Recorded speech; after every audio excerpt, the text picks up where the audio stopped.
My dear students, आप सभी का स्वागत है। स्टूडेंट्स, आप लोगों के एग्जाम को देखते हुए मैं लाया हूं आपके लिए BHDE 142 का मोस्ट इम्पोर्टेंट क्वेश्चन आंसर, जिसका टाइटल है राष्ट्रीय काव्य धारा। स्टूडेंट्स, इसका एग्जाम जस्ट आपका होने ही वाला है और आपके पास बहुत ही कम टाइम है, कुछ घंटों का समझ लो टाइम है आपके पास। तो अब ये देखो, अब टाइम नहीं होने के बावजूद मैं इनका ना मोस्ट इम्पोर्टेंट क्वेश्चन आंसर जितने भी हैं जो 5 ईयर्स PYQ के अकॉर्डिंग लिया गया है, इसमें से 5 ईयर्स के according most repeated most important question answer लिया गया है, जो इग्नू जून एग्जाम 2026 के लिए और दिसंबर एग्जाम 2026 के लिए बहुत ही इंपॉर्टेंट है। स्टूडेंट्स, आप चैनल में न्यू हो, अभी तक चैनल को सब्सक्राइब नहीं किए हैं, चैनल को सब्सक्राइब कर लीजिए और इंस्टा आईडी को इंस्टा आईडी क्या कहते हैं, कोई भी डाउट हो तो आप इंस्टा आईडी से जाके मैसेज करके पूछ सकते हैं इंस्टा में, है ना। सो देखिए स्टूडेंट्स, ये आपका BHD 142 राष्ट्र काव्य धारा, इनका जो कि सबसे पहले हम लोग क्या करेंगे, दिसंबर 2025 का एक क्वेश्चन पेपर हम लोग देखेंगे, जो वहां से हम लोग को ये पता चलेगा कि हमारा क्या पैटर्न है, किस प्रकार एग्जाम में पूछे जाते हैं क्वेश्चन। देखो, वैसे इसका एग्जाम 2 बार होता है, एक जो यानी कि जनवरी सेशन के लिए दिसंबर में होता है और जुलाई सेशन के लिए जून में एग्जाम होता है। तो देखिए हम लोग दिसंबर 2025 का देख रहे हैं, मतलब कुछ महीना पहले जो एग्जाम हुआ है उनको देख रहे हैं, समझ रहे हैं किस प्रकार क्वेश्चन पूछे गए हैं, पूछे जाते हैं। स्टूडेंट्स, ये है आपका क्वेश्चन पेपर BHD 142 का। अ, देखो, दिसंबर एग्जाम 2025 का स्टूडेंट्स, जिसका टाइटल राष्ट्र काव्य धारा, इसका जो एग्जाम होगा स्टूडेंट्स आपका, इसका एग्जाम होगा 3 घंटे का और इसमें आपको 100 मार्क्स मिलेंगे। अंडरस्टैंड। और इनमें से 5 प्रश्नों का आपको जवाब देना है और पहला जो प्रश्न होगा उसका जवाब देना अनिवार्य है। तो पहला प्रश्न क्या है, संदर्भ सहित व्याख्या। 3 संदर्भ है ना, किन्हीं 3 पर, तो 3 क्वेश्चन का आपको आंसर देना है, 36 नंबर आपको वहां पर मिलेंगे। तो आपको यहाँ पे कुछ काव्यांश दिए जाएंगे, देखो जैसे यहाँ है ना काव्यांश, 1 2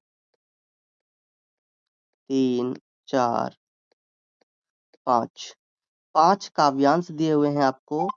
5 काव्यांश में आपको 5 में से आपको केवल क्या करना है भैया, 3 ही काव्यांश का जवाब देना है, जिसमें से आपको 36 नंबर मिलेंगे। एक काव्यांश का जवाब देने पर आपको 12 नंबर मिलेंगे। सो देखिए, आपको ध्यान से जवाब देना है और इसमें वर्ड लिमिट नहीं बताया है कि 200 300 500 कितना, लेकिन इसमें आपको 200 प्लस ही रखना है। कितना, 200 प्लस वर्ड्स, मतलब दो दो पेज प्लस रखना है। 2 पेज से ज्यादा हो जाए तो ठीक है, चलेगा, 2 पेज से कम ना हो। ये समझ गए। अब इसका क्या पता कि भाई कैसे मतलब कौन क्वेश्चन आएगा नहीं आएगा, तो मैं आपको ये सजेस्ट करना चाहता हूँ कि आपको टोटल 3 साल के PYQ को जितने भी ये क्वेश्चंस पूछे गए हैं, काव्यांश वाले सभी क्वेश्चंस को एक नज़र देखना है। और मैंने अपने नोट्स में भी लिया है, और वैसे नोट्स का भी सभी देख लेते हैं तो फिर भी आपके लिए बहुत अच्छा है। सो स्टूडेंट्स, ये आपने देखा काव्यांश। क्वेश्चन नंबर देखिए यहाँ पर दिया है 2, आधुनिक युग की विभिन्न परिस्थितियों पर प्रकाश डालिए। इसमें से आप जितने भी क्वेश्चंस आपको दिखेंगे 16 मार्क्स के दिखेंगे, और जिसके लिए आपको कम से कम 3 पेज लिखना ही पड़ेगा। क्वेश्चन नंबर 3 है, राष्ट्रीय आंदोलन के विभिन्न चरणों की संक्षिप्त चर्चा कीजिए। इसमें भी आपको 16 मार्क्स मिले। क्वेश्चन नंबर 4 में है, आधुनिक भारतीय साहित्य में अभिव्यक्त राष्ट्रीयता के स्वरूप को रेखांकित कीजिए। इसमें भी 16 मार्क्स। क्वेश्चन नंबर 5 है, मैथिली शरण गुप्त के काव्य में अंतर्निहित इतिहास बोध पर प्रकाश डालिए। 16 मार्क्स। क्वेश्चन नंबर 6 है, माखनलाल चतुर्वेदी के काव्य के भाव पक्ष का विवेचन कीजिए। 16 मार्क्स। ये भी सुभद्रा कुमारी चौहान के युग परिवेश को रेखांकित कीजिए। 16 मार्क्स। बालकृष्ण शर्मा नवीन के काव्य में अभिव्यक्त राष्ट्रीय चेतना पर प्रकाश डालिए। 16 marks. Question number 9, question number 9 है, रामधारी सिंह दिनकर के काव्य की प्रमुख प्रवृत्तियों की चर्चा कीजिए। 16 मार्क्स। तो आपके बाकी के बचे 9 क्वेश्चन में से अब 8 क्वेश्चन, देखिए ये क्वेश्चन तो आपका काव्यांश वाला हो गया, जिनमें से आपको 3 का जवाब देना है, उनमें से 5 क्वेश्चन में से, ठीक है। दूसरा आपके पास और बचता है 8 क्वेश्चन। 8 क्वेश्चन में केवल 4 ही क्वेश्चन का आपको जवाब देना है, जो आपको सही लगे। तो इस तरह से हम लोगों ने क्या देखा, क्वेश्चन पेपर देखा। अब हम लोग क्या करते हैं, मोस्ट इम्पोर्टेंट क्वेश्चन आंसर को समझने की कोशिश करते हैं। चलिए, देखिए स्टूडेंट्स, हम लोग स्टार्ट करने से पहले ये समझ लेते हैं कि आखिर ये राष्ट्रीय काव्य धारा आखिर होता क्या है? क्या है ये राष्ट्रीय काव्य धारा? ठीक? क्योंकि अगर हम लोग राष्ट्रीय काव्य धारा को नहीं समझेंगे, सब्जेक्ट कोड का टाइटल को ही अगर नहीं समझेंगे, तो आपको हमें कोई भी क्वेश्चन आंसर समझ में नहीं आएगा। सो सबसे पहले हम लोग समझते हैं कि राष्ट्रीय काव्य धारा क्या है? स्टूडेंट्स, राष्ट्रीय काव्य धारा हिंदी साहित्य की वह काव्य धारा है जिसमें देश प्रेम, राष्ट्रभक्ति, स्वतंत्रता, त्याग, बलिदान और राष्ट्र चेतना का क्या होता है, वर्णन किया जाता है। ठीक है? तो मतलब नाम से नहीं पता चलता राष्ट्रीय, है ना? राष्ट्र के लिए काव्य धारा, तो मतलब देशभक्ति, त्याग, बलिदान, ये उस समय की बात है। और ये काव्य की भावना 1900 के बाद, है ना? 1900 ईस्वी के बाद ये 1947-48 तक में ये भावना राष्ट्रभक्ति की ये काव्य धारा चला, ठीक है? बहुत ही तेज़ी से मतलब ये सब बनने लगा, है ना?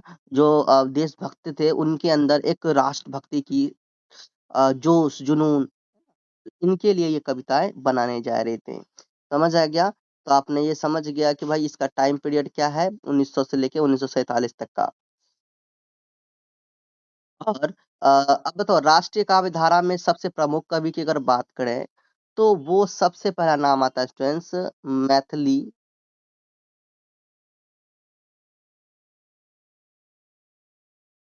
मैथिली शरण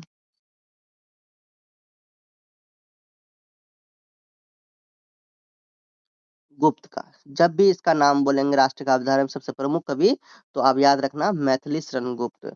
उसके बाद आता है माखनलाल चतुर्वेदी, रामधारी सिंह दिनकर, सुभद्रा कुमारी चौहान। तो ये सब क्या है, राष्ट्र काव्य धारा के प्रमुख कवि हैं। सो अब हम लोग समझ गए। अब क्वेश्चन आंसर को देखते हैं। तो क्वेश्चन आंसर में है यहाँ पे क्वेश्चन, निम्नलिखित काव्यांशों में से प्रत्येक की संदर्भ सहित व्याख्या करें। तो अब देखिए, पहले इसको पढ़ना है, उसके बाद फिर इसके बारे में आपको बताना है। हाँ, वृद्ध भारतवर्ष ही संसार का सिरमौर है, ऐसा पुरातन देश कोई विश्व में क्या और है। भगवान की भव मूर्तियों का यह प्रथम भंडार है, विधि ने किया नर सृष्टि का सबसे पहले यही विस्तार है। इसके बारे में आपको व्याख्या करना है। तो ये कहाँ से लिया गया है? तो जहाँ संदर्भ सहित व्याख्या बोला, तो हेडिंग आपको सबसे पहले देना है संदर्भ का। संदर्भ का मतलब क्या? संदर्भ का हेडिंग देने के बाद आपको ये लिखना है कि ये कविता कहाँ से लिया गया है।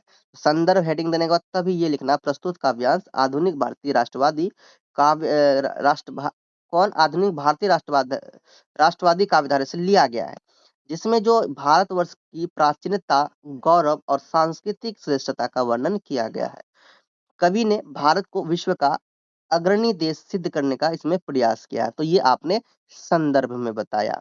अब आगे आपको व्याख्या लिख के हेडिंग देना है व्याख्या, उसके बाद लिखना है कि कवि के अनुसार भारतवर्ष अत्यंत प्राचीन और गौरवशाली देश है, जिसे वह संसार का सिरमौर अर्थात सबसे श्रेष्ठ स्थान देता है। कवि यह स्पष्ट करता है कि विश्व में भारत जैसा पुरातन और सांस्कृतिक रूप समृद्ध देश कोई दूसरा नहीं है ना। मतलब कि भारत जैसा समृद्ध, शक्तिशाली, महान देश धरती में कोई दूसरा नहीं है। यह केवल भौगोलिक दृष्टि से ही नहीं, बल्कि आध्यात्मिक और सांस्कृतिक दृष्टि से भी अग्रणी है, सबसे आगे है। दूसरे भाग में कवि भारत को भगवान की भव मूर्तियों का प्रथम भंडार कहता है। ये कविता के अकॉर्डिंग दूसरी लाइन वाला, अर्थात यह दिव्य ज्ञान संस्कृति यहाँ दिव्य ज्ञान संस्कृति मानव सभ्यता का प्रासंगिक या प्रारंभिक विकास हुआ। इसी भूमि पर मानव सृष्टि का प्रथम विस्तार हुआ, इसलिए भारत को सभ्यता का उद्गम स्थल माना गया है। कवि भारत के गौरवपूर्ण अतीत को मतलब याद कर उसके महत्व को स्थापित करता है। ठीक है, तो ये आपने आंसर लिखा, इसमें अपने मन से भी जोड़ सकते हैं। देन इसका लास्ट में आपको क्या करना है, निष्कर्ष, है ना? लास्ट में आपको लिखना है निष्कर्ष। तो इसमें भी निष्कर्ष आप लिख सकते हैं। निष्कर्ष लिख के इसमें क्या समझे या इसमें कवि कवि ने क्या कहा, उसके बारे में आप निष्कर्ष दे सकते हैं कि इसका मतलब ऐसा है, वैसा वैसा है। ठीक है, देन आपको 2 पेज कम से कम इसको लिखने हैं। चलिए, क्वेश्चन नंबर आपका ख है। चाह नहीं मैं सुरबाला के गहनों में गूथा जाऊं, चाह नहीं प्रेमी माला में बिंद प्यारी को ललचाऊं, चाह नहीं सम्राटों के सर पर हे हरि डाला जाऊं, चाह नहीं देवों के सिर पर चढ़ भाग और इठलाओ। ठीक है, तो ये आपको इसके बारे में भी एक्सप्लेन करना है। सबसे पहले संदर्भ लिखना है, हेडिंग देना है संदर्भ। संदर्भ हेडिंग देने के बाद ही आपको आगे कुछ करना है। ठीक, तो संदर्भ हेडिंग दे दिया, उसका लिखना है प्रस्तुत काव्यांश प्रसिद्ध कवि मैथिली शरण गुप्त की काव्य रचना से लिया गया है। इसमें कवि ने सांसारिक भोग विलास ऐश्वर्य और प्रतिष्ठा के प्रति अनासक्ति तथा आत्म संयम की भावना व्यक्त की है। अब व्याख्या हेडिंग देना है, उसके बाद लिखना है कवि कहता है कि उसे किसी प्रकार के भौतिक सुख सम्मान या फिर विलासिता की चाह नहीं है। विलासिता मतलब ऐशो आराम।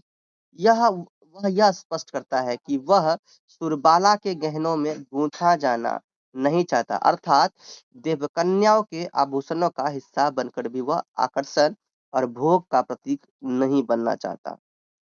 इसी प्रकार वह यह भी नहीं चाहता कि वह प्रेमी माला में बिंद कर किसी प्रिय को आकर्षित करने का साधन बने, यानी वह प्रेम और मोह के बंधन में बंधना नहीं चाहता। आगे वह कहता है कि उसकी इच्छा नहीं है कि उसे सम्राटों के शवों पर डाला जाए, अर्थात वह राजसी सम्मान या शक्ति के प्रदर्शन का हिस्सा नहीं बनना चाहता।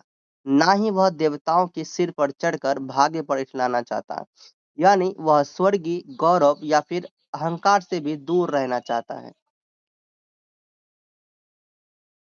क्वेश्चन नंबर आपका है ग सिंहासन हिल उठे राजवंशों ने भ्रिकुटी तानी थी, बूढ़े भारत में भी आई फिर से नई जवानी थी, गुमी हुई आजादी की कीमत सबसे पहचानी थी, दूर फिरंगी को करने की सबसे मन में ठानी थी। तो ये कौन है भाई, ये कौन है? तो इसका संदर्भ लिखना है प्रस्तुत काव्यांश राष्ट्रवादी भावधारा के कवि साहित्य से लिया गया है, जिसमें भारत के स्वतंत्रता संग्राम की भावना और जन जागरण का क्या हुआ था, चित्रण किया गया था। इसमें अंग्रेजी शासन के विरुद्ध भारतीय के संघर्ष और देशभक्ति की भावना को व्यक्त किया गया है।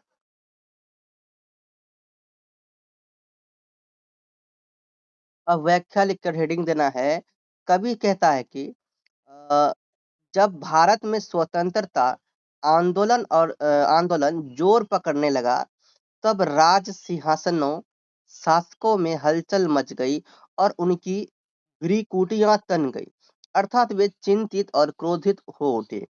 बूढ़े भारत में फिर से नई जवानी आ गई, यानी लंबे समय से पराधीन और निष्क्रिय भारत में स्वतंत्रता की नई ऊर्जा और उत्साह का संचार हुआ। लोगों ने यह समझ लिया कि आजादी कितनी मूल्यवान होती है, जिसे उन्होंने पहले खो दिया था। इस कारण अ, सभी ने मन ही मन यह संकल्प लिया कि विदेशी शासन फिरंगी को भारत से हटाना ही है। ठीक है, इसके बाद आप अपने तरीके से निष्कर्ष में क्या किया आपने, जो समझा इसमें वही लिखना है, उसमें कुछ भी टेंशन की बात नहीं है। अगला है घ नंबर, कवि कुछ ऐसी तान सुनाओ जिससे उथल पुथल मच जाए, एक हिलोर इधर से आए एक हिलोर उधर से आए, प्राणों के लाले पड़ जाए, त्राही त्राही रव नभ में छाए, धुआंधार जग में छा गए, बढ़ते आग जलत जल जाए। संदर्भ देखिए इसका कि प्रस्तुत काव्यांश छायावादोत्तर राष्ट्रवादी और क्रांतिकारी काव्यधारा से लिया गया है, जिसमें कवि अपनी कविता के माध्यम से समाज में जागृति, परिवर्तन और क्रांति उत्पन्न करने की तीव्र इच्छा व्यक्त करता है। व्याख्या, कवि ईश्वर से प्रार्थना करता है कि उसे ऐसी तान सुनाने की शक्ति मिले जो समाज में गहरी उथल-पुथल मचा दे। वो चाहता है कि उसकी वाणी इतनी प्रभावशाली हो कि ओर हर ओर हलचल और परिवर्तन की लहर दौड़ जाए। एक हिलोर इधर से आए, एक हिलोर उधर से आए के माध्यम से कवि यह दिखाता है कि जागरण की लहर पूरे समाज में फैलनी चाहिए। कवि आगे अत्यंत तीव्र भावों में कहता है कि ऐसी स्थिति उत्पन्न हो जाए जिसमें लोगों के प्राण संकट में पड़ जाए और आकाश में त्राही की पुकार गूंज उठे, चारों ओर धुआं धुआं और आग का वातावरण फैल जाए, जिससे पुरानी व्यवस्था जल कर समाप्त हो जाए। यहाँ जलद जल जाए जैसी अतियोशक्ति से कवि परिवर्तन की तीव्रता और विनाशकारी शक्ति को दर्शाता है। बाकी देखिए उसी तरह आपका है ये अंगा नंबर, आप इसे पढ़िए काव्यांश को। अंगा नंबर में क्या है? यानी आरबी इसको बोलते हैं। कितनी मनिया लूट गई, मिटा कितना मेरा वैभव अशेष।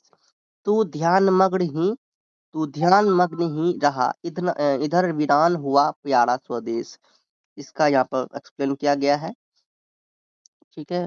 बाकी सब जितने भी है स्टूडेंट्स, सब आपको देखना है, समझना है। जितने भी आपके एग्जाम के लिए मोस्ट इम्पोर्टेंट है, सभी को यहाँ पर मैंने लिया है।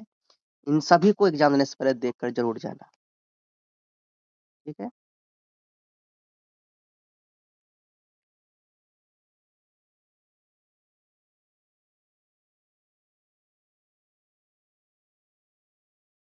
एक भी नहीं छूटना चाहिए आप, है ना। और ये पीडीएफ आप लोग व्हाट्सएप से परचेज कर लीजिए, जिसमें बहुत ही इजी लैंग्वेज में लिया गया है। और ये पीडीएफ आपके एग्जाम के लिए बहुत ही इंपॉर्टेंट होगा, बहुत बहुत बहुत। ठीक।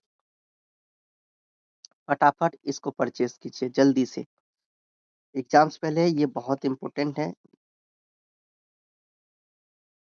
देखिए बहुत सारे यहाँ पे मैंने पोएम लिया था। यहाँ से स्टार्ट है क्वेश्चन नंबर 2। ठीक है। यानी कि क्वेश्चन नंबर 2 से 9 तक का जो क्वेश्चन है वो यही के बीच से आपका रहेगा। सो चलिए इसको हम लोग देखते हैं। क्वेश्चन नंबर 2 है, साहित्य के संदर्भ में आधुनिक युग के महत्व को रेखांकित कीजिए। किसके अकॉर्डिंग? साहित्य के संदर्भ में आधुनिक युग के। आंसर, आधुनिक युग साहित्य के विकास की दृष्टि से अत्यंत महत्वपूर्ण माना जाता है। इस युग में साहित्य परंपरागत सीमाओं से मिलकर समाज, व्यक्ति और यथार्थ से जुड़ गया। अब साहित्य केवल मनोरंजन या फिर राजश्रय का साधन न रहकर जनजीवन की समस्याओं, संघर्ष और चेतना का सशक्त माध्यम बन गया। आधुनिक साहित्य में राष्ट्रीय जागरण, स्वतंत्रता आंदोलन, सामाजिक सुधार, स्त्री पुरुष समानता, दलित चेतना और वैज्ञानिक दृष्टिकोण जैसे विषयों को प्रमुखता मिली। इससे साहित्य में यथार्थवाद का विकास हुआ और वह जीवन के अधिक निकट आ गया।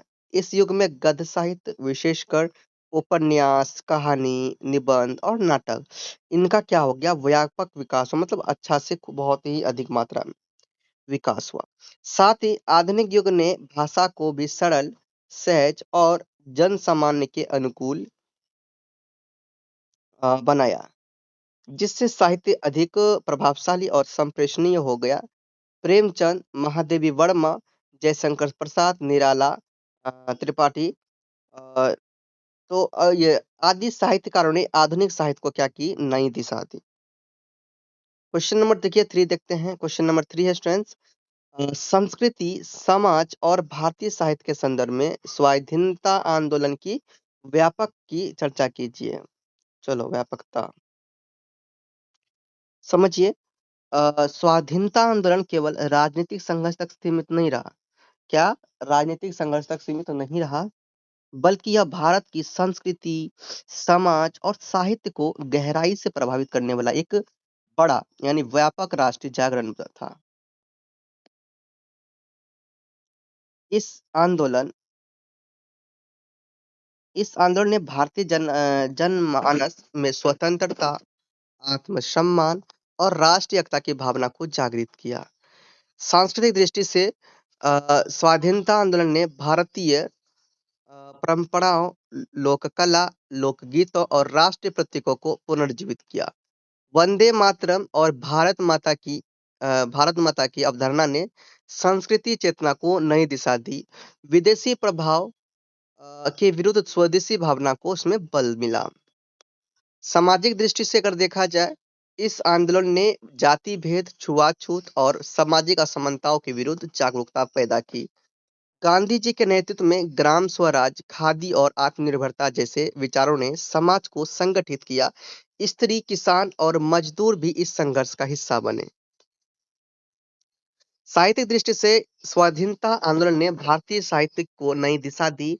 प्रेमचंद, प्रसाद, निराला, पंत जैसे साहित्यकारों ने अपने लेखन में राष्ट्रीय चेतना, शोषण के विरोध और जनजागरण को स्थान दिया।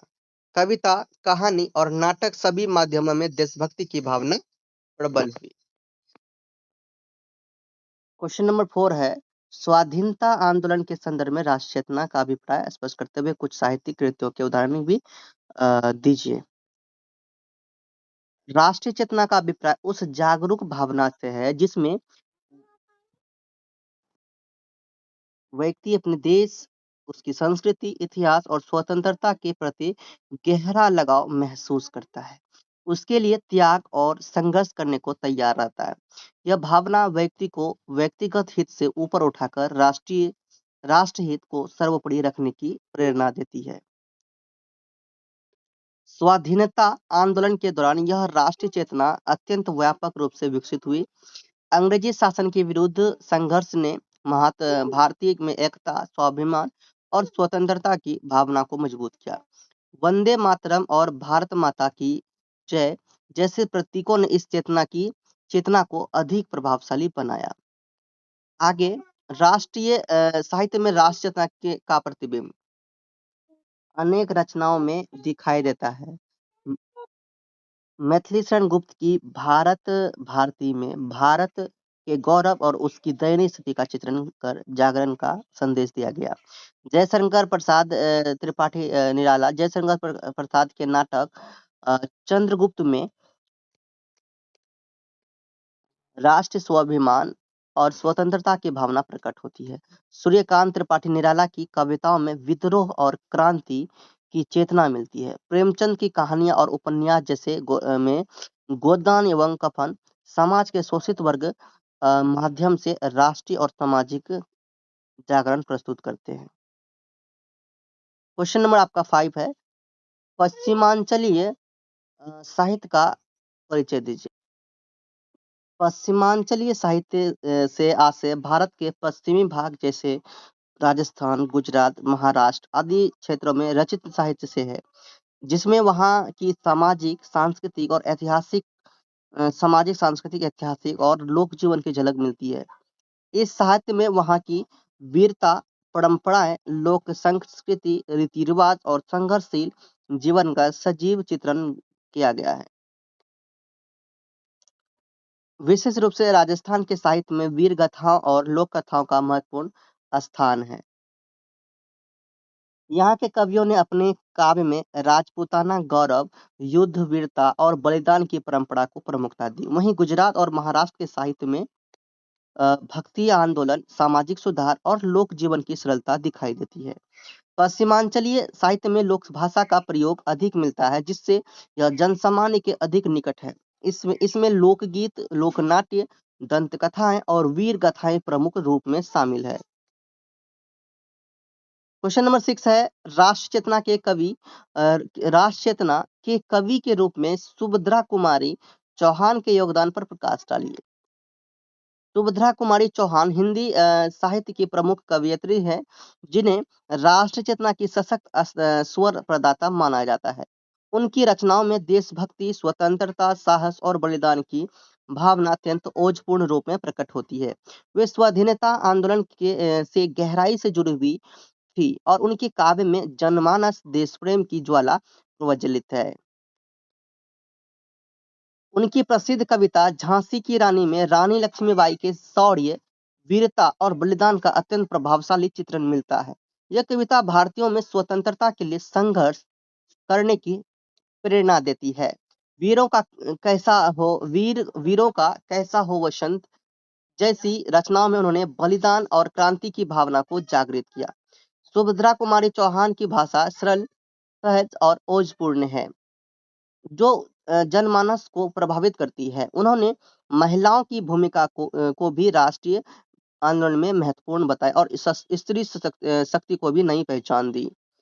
क्वेश्चन नंबर आपका 6 कंप्लीट होता है। क्वेश्चन नंबर 7 है, बालकृष्ण शर्मा नवीन के साहित्य की प्रमुख प्रवृत्तियों को रेखांकित कीजिए।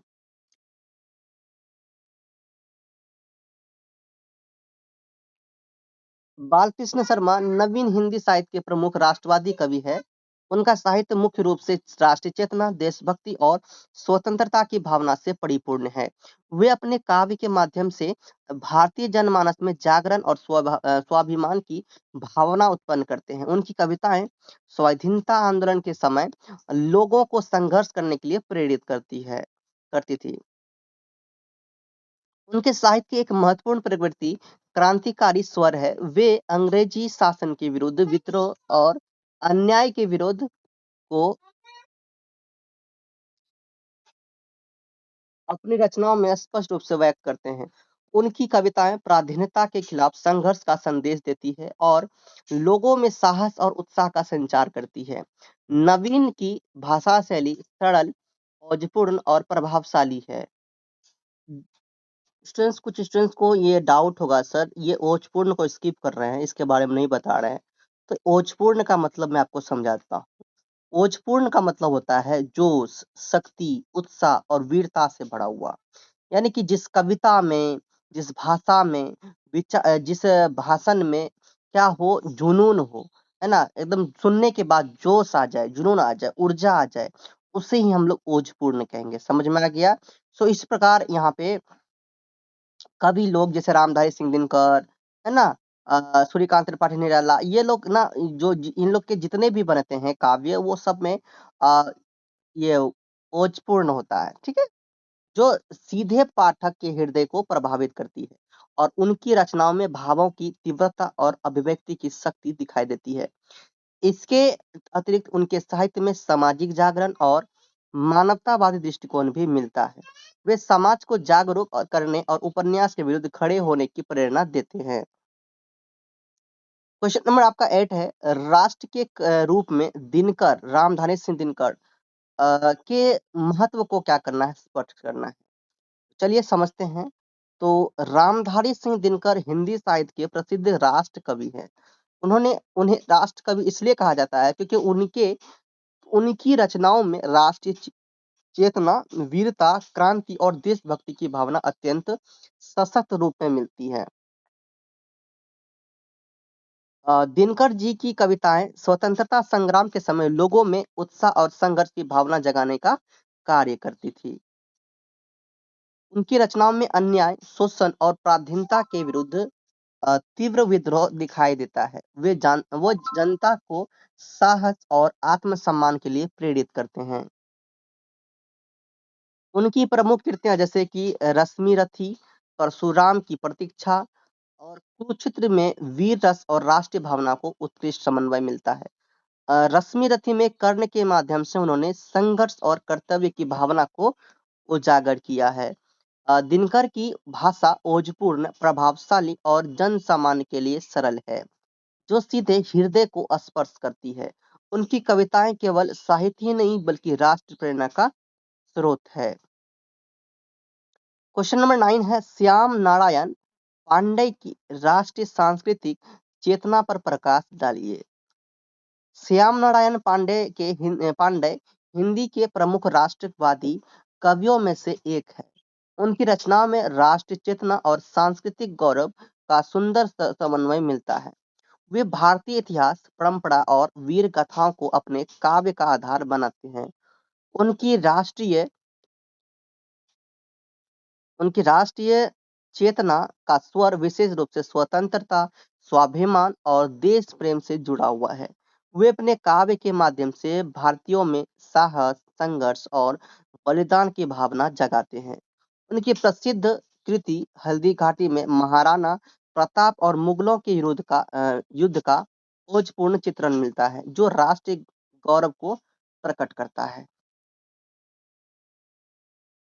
पांडे जी की सांस्कृतिक चेतना भारतीय परंपराओं, धर्म, नैतिक मूल्य और वीरता की भावनाओं से जुड़ी है। वे भारतीय संस्कृति को महान और प्रेरणादायक मानते हैं तथा उसे साहित्य के माध्यम से सुरक्षित रखने का प्रयास करते हैं। उनकी भाषा ओजपूर्ण, वीर रस युक्त और प्रभावशाली है, जो पाठकों में उत्साह और गर्व की भावना उत्पन्न करती है। क्वेश्चन नंबर 10 है स्टूडेंट्स आपके सामने, मोस्ट इंपोर्टेंट क्वेश्चन, आधुनिक युग की प्रमुख भारतीय जीवन दृष्टियों की परिचय दीजिए। आधुनिक युग में भारतीय जीवन दृष्टि से अनेक महत्वपूर्ण परिवर्तन हुए, जिनका आधार परंपरा और आधुनिकता का समन्वय रहा। इस युग में मनुष्य के जीवन को अधिक व्यावहारिक, वैज्ञानिक और मानवीय दृष्टि से देखने की कोई प्रवृत्ति विकसित हुई। इस युग की एक प्रमुख जीवन दृष्टि राष्ट्रीयता है, जिसमें व्यक्ति अपने देश, संस्कृति और स्वतंत्रता को सर्वोपरि मानता है। स्वाधीनता आंदोलन ने इस भावना को और अधिक मजबूत किया। दूसरी महत्वपूर्ण दृष्टि मानवतावाद है, जिसमें सभी मनुष्यों को समान मानते हुए उनके अधिकारों और सम्मान पर बल दिया गया। इससे जाति, धर्म और वर्ग भेद के विरुद्ध जागरूकता आई। तीसरी दृष्टि यथार्थवाद है, जिसमें जीवन को कल्पना के बजाय वास्तविक परिस्थितियों के आधार पर देखने की प्रवृत्ति विकसित हुई। साहित्य में समाज की समस्याओं का यथार्थ चित्रण होने लगा है। इसके साथ ही समाज सुधार और समानता की भावना भी विकसित हुई, जिसमें स्त्री शिक्षा, दलित उत्थान और सामाजिक न्याय पर जोर दिया गया।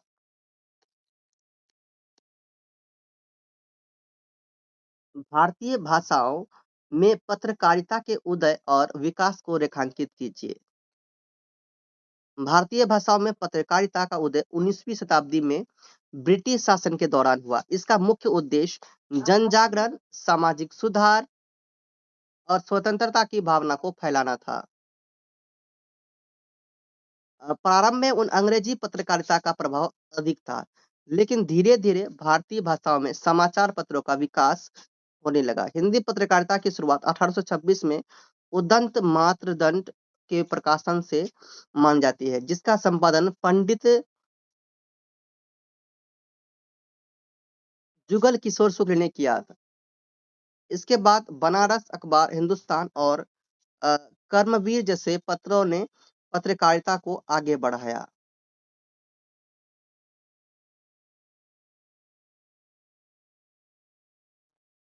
स्वाधीनता आंदोलन के समय भारतीय पत्रकारिता ने महत्वपूर्ण भूमिका निभाई।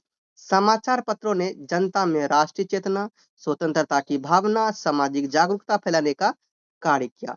महात्मा गांधी, बाल गंगाधर तिलक और अन्य नेताओं ने पत्रकारिता को अपने विचारों के प्रसार का माध्यम बनाया। स्वतंत्रता के बाद पत्रकारिता का स्वरूप और विस्तृत हुआ।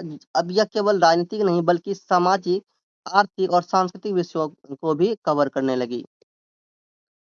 क्वेश्चन नंबर आपका है 12। मैथिली शरण गुप्त के काव्य में निहित राष्ट्रीय भावना और समाज सुधार की स्वरों पर प्रकाश डालिए।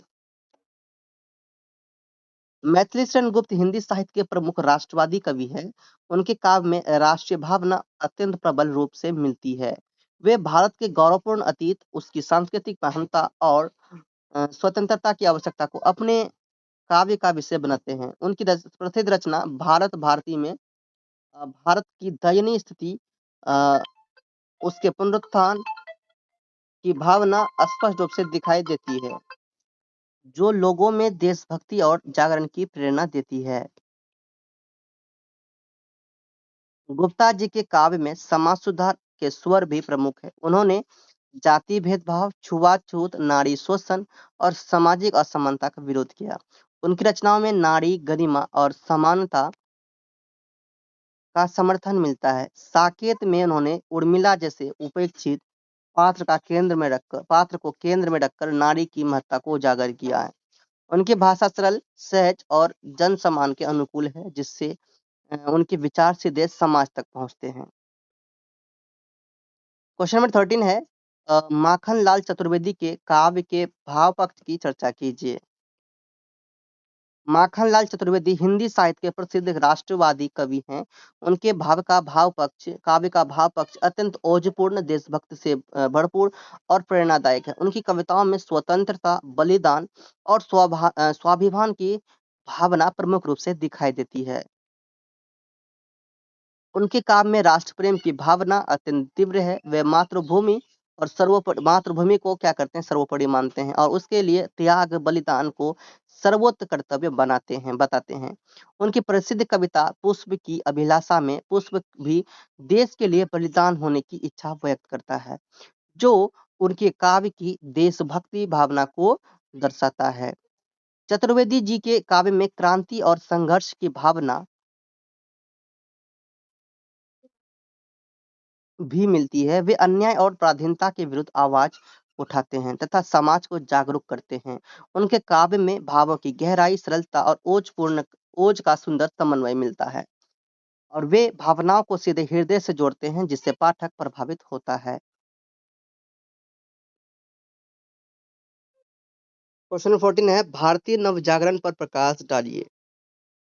भारतीय नवजागरण 19वीं शताब्दी में आरंभ हुआ एक महत्वपूर्ण सांस्कृतिक, सामाजिक और बौद्धिक आंदोलन था, जिसने भारतीय समाज को नई दिशा प्रदान की।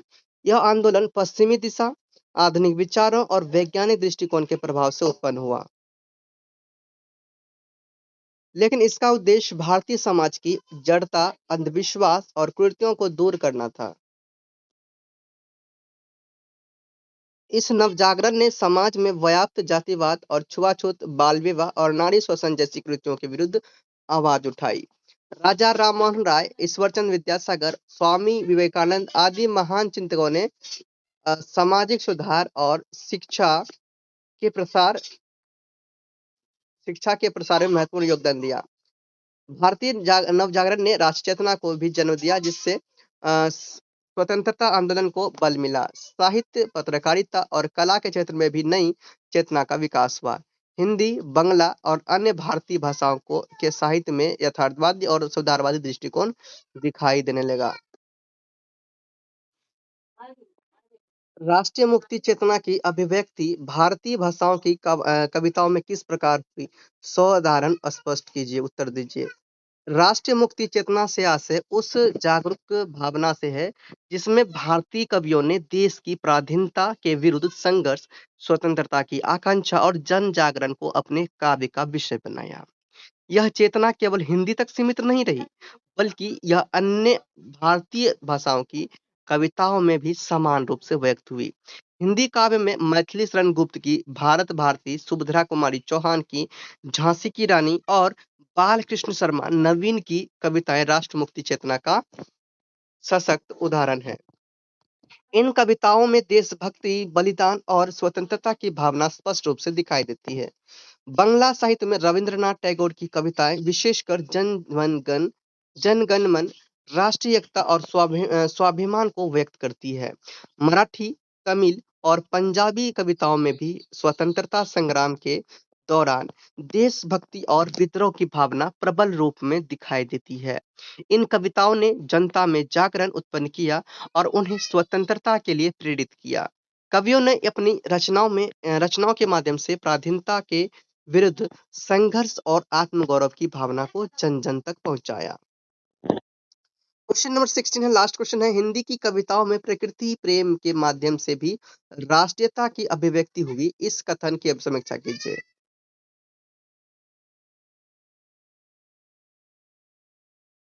इस कथन में पूर्णतः सत्य है कि हिंदी की कविताओं में प्रकृति प्रेम के माध्यम से राष्ट्रीयता की भावना की अभिव्यक्ति हुई। हिंदी काव्य परंपरा में प्रकृति केवल सौंदर्य का विषय नहीं रही, बल्कि उसे मातृभूमि, संस्कृति और राष्ट्र चेतना से जोड़कर देखा गया। छायावादी कवियों शंकर प्रसाद, सुमित्रा नंदन पंत, महादेवी वर्मा और सूर्यकांत त्रिपाठी निराला ने प्रकृति का अत्यंत सुंदर चित्रण किया। उनकी कविताओं में प्रकृति के रूपों के साथ साथ देश प्रेम और सांस्कृतिक गौरव की भावना भी निहित मिलती है। उदाहरण स्वरूप पंत की कविताओं में प्रकृति का सौंदर्य भारत की आत्मा से जुड़ा हुआ है।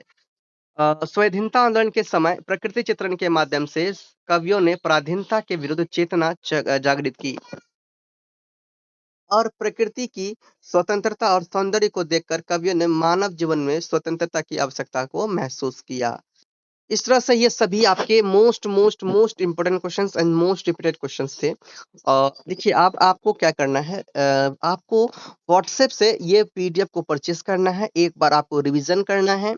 अगर आपने रिवीजन कर लिया, जितनी भी मैंने कविताएं यहाँ पे दी हैं, काव्यांश का एक्सप्लेनेशन किया है, सभी को ध्यान से समझना है, ध्यान से देखना है एग्जाम देने से पहले। अगर आपने इतना क्वेश्चन आंसर को ध्यान से समझा, देखा, तो डेफिनेटली बहुत अच्छे आप मार्क्स लाओगे और बहुत अच्छा एग्जाम जाएगा। सो स्टूडेंट्स, इतना दिन बने रहने के लिए आपका बहुत बहुत शुक्रिया एंड मिलते हैं नेक्स्ट में। बाय। जन बोलिए, प्रेम से रहो, प्रेम से पढ़ो, प्रेम से बोलो and don't forget to subscribe. All the best.